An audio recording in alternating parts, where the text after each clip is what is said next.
This lesson is about organization, the things you have to do before you can start working on your tracks.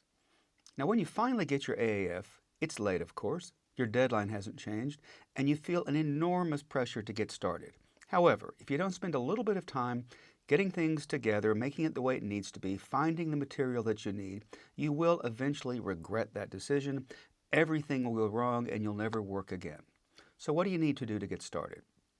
Well, first of all, I made a template. Dialogue tracks. This is just a through F. You'll always have more than that probably, but hey, it's a demo, so get a grip. Work tracks, which we'll explain later, and a couple of tracks for your production sound effects.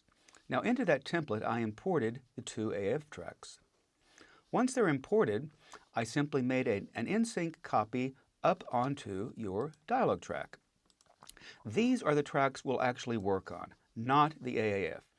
Now, this is not just a pure copy. There's a couple of changes that we made. One of them is level. Now notice up here, I got rid of all the volume automation because we don't want it, we don't need it. Normally, you don't want to inherit the changes made by the picture editor. So here we go, the original with volume automation, the copy without.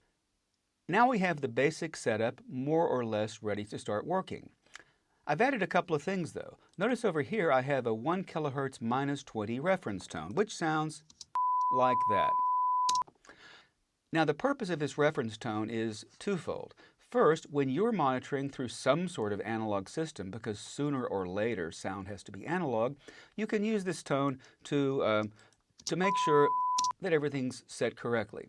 But more importantly, every once in a while you'll need to make perhaps a bounce of these tracks or some little mix and send it to the supervising sound editor, the effects editors, the Foley people, the composer, and whatnot. They need to have some sort of clue what your reference level is, so this tone is very handy for that. The other thing I've added is a beep. That's the sync pop or the plop or whatever you want to call it. Different places call it different things. It occurs 2 seconds before the beginning of picture, and that's what lines up with the flash on the Academy or the SMPTE leader that precedes the reel. Now, as more and more films are distributed on DCP, labs are not only uninterested in a plop, but they really don't want them. However, while you're working, put the plop in. It helps to line up a track if you get something crazy out of sync. It also helps if you send let's say a bounce or a mix of your track to another editor and she doesn't have a machine that will read your metadata, she'll have to use the sync pop as a reference to line up. So anyway, put it there. Let's look now at a clip that we'll be working with for the next several lessons. This will give us an idea of what we're up against, and it's more fun than just hearing me talk.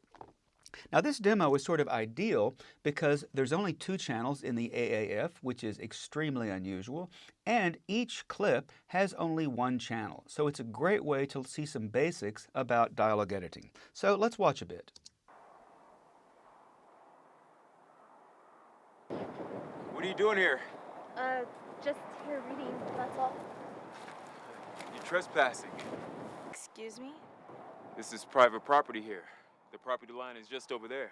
Didn't you see? Oh, I wasn't aware. I thought I was on the Wu estate still.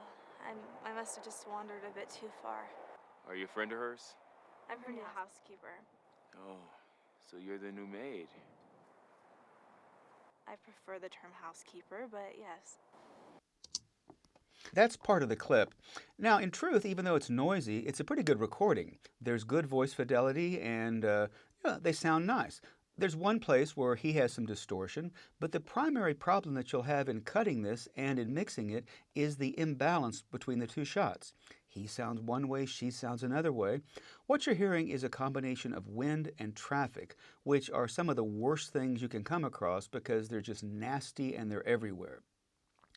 So this is what we have. In order to edit this and to make it mixable, we need to organize the tracks in a way that on each track of the editing machine, there is a common sound. Now, the best way to define what is a common sound is by camera angle or shot. In this clip, there are 3 different shots or angles. There's the wide shot, which you're looking at here.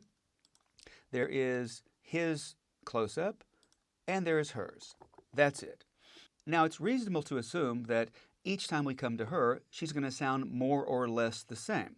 So we want to start with putting all of her appearances onto one track.